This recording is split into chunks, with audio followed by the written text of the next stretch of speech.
nafsiyah, menyai kepada cinta ruhiyah. Itulah mi'rajnya para istri-istri Nabi.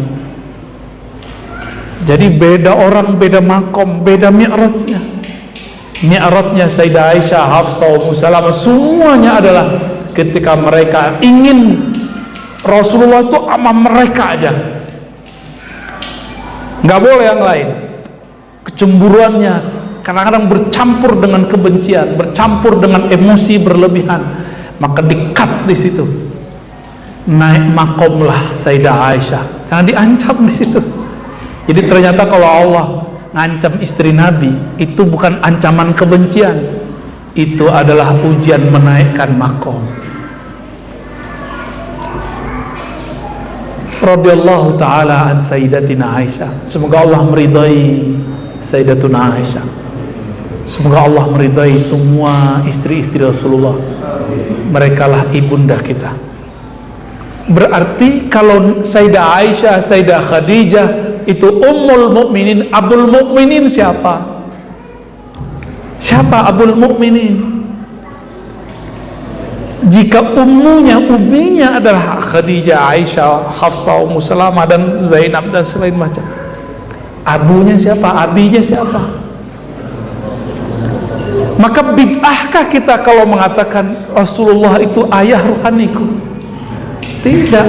Itulah kedekatan yang paling dekat ketika seorang umat, seorang hamba mengatakan, wahai ayahanda ruhaniku.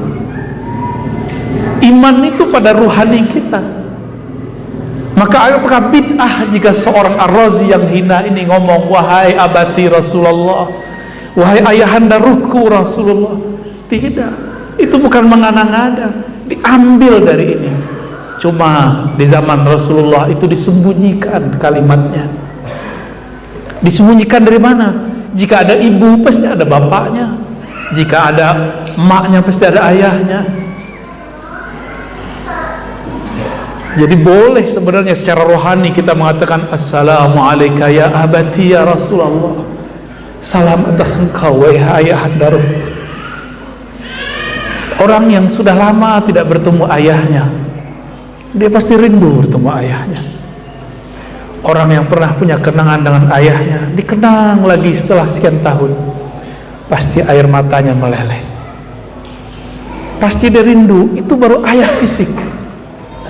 Kita punya guru kita sudah meninggal. Tiba-tiba ada haul. Kenapa ada haul? Untuk mengenang baginda Rasul, untuk mengenang ayahanda ilmu kita, guru kita Syekh Fulan, Kiai Fulan, ajengan Fulan. Tidak lebih dari itu semua. Beruntunglah orang-orang yang merasakan ini. Beruntunglah orang-orang yang merasakan kerinduan ini. Rindu ini antum riyadhah 40 tahun tidak akan didapat. Tapi jika tasdik, percaya saja dengan omongan ini, antum akan merasakan getaran-getarannya kerinduan kepada Rasulullah sallallahu alaihi wasallam. Yang getaran ini tidak didapat berulang kali, dia hanya sekali, habis itu dia pergi. Nanti getarannya berbeda lagi. Kalau belum dapat rasa, cukup katakan, ya Allah, maafkan kami masih hina, banyak noda, sehingga tidak dapat merasakan kerinduan kepada sang kekasih Rasulullah sallallahu alaihi wasallam. Ampunkan kami ya Allah, belum merindukan Rasulullah. Ampunkan kami ya Allah, di hati kami masih ada nama selain nama kekasih. Allahumma salli ala Sayyidina Muhammad. Meskipun demikian, istri-istri Rasulullah, sahabat-sahabat Rasulullah, mereka semuanya mempunyai pengalaman sendiri, mempunyai rasa sendiri. Dikenanglah oleh salah seorang sahabat dalam kitab Imam Tirmizi berjudul Asy-Syama'il Al-Muhammadiyah. Ada seorang sahabat baru kenal dengan Rasulullah, dekat sekali. Saking dekatnya dia merasa paling dekat kepada Rasulullah. Dia lagi sakar mabuk cinta Rasulullah. Dia lupa dengan istrinya, dia lupa dengan anak-anaknya, bahkan lupa dengan kerjaannya, bahkan dia lupa dengan orang-orang sekitar Rasulullah. Dia sedang fokus kepada Rasulullah. sakar, mabuk cinta kasmaran kepada sang kekasih Rasulullah SAW. Merasa dia paling dekat. Kalau dia datang, Nabi kasih posisi, saya duduk di sini, saudaraku, sahabatku, duduk di sini. Sering ditanya, lama-lama dia nak GR bertanya, wahai Rasulullah, apakah aku orang yang paling engkau cintai? Ternyata orang ini kegeeran. Dia lagi terbakar cinta Rasulullah SAW. Dia mengira dirinya lah yang paling dicintai Nabi, diperhatikan Nabi. Apa kata Nabi? Salah nanya dia. Lah, bukan. Yang paling aku cintai Abu Bakar, Umar, Utsman, Ali, Fatimah. Kalau dari kalangan keluarga Fatimah, dari kalangan sepupu Ali, dari kalangan sahabat Abu Bakar, dari kalangan musuh yang menjadi sahabat, itulah Umar. Dari kalangan mantu, itulah Utsman. Ada begitu. Jadi ada orang-orang yang merasa dekat sekali. Nanti antum akan menyaksikan itu. Ya.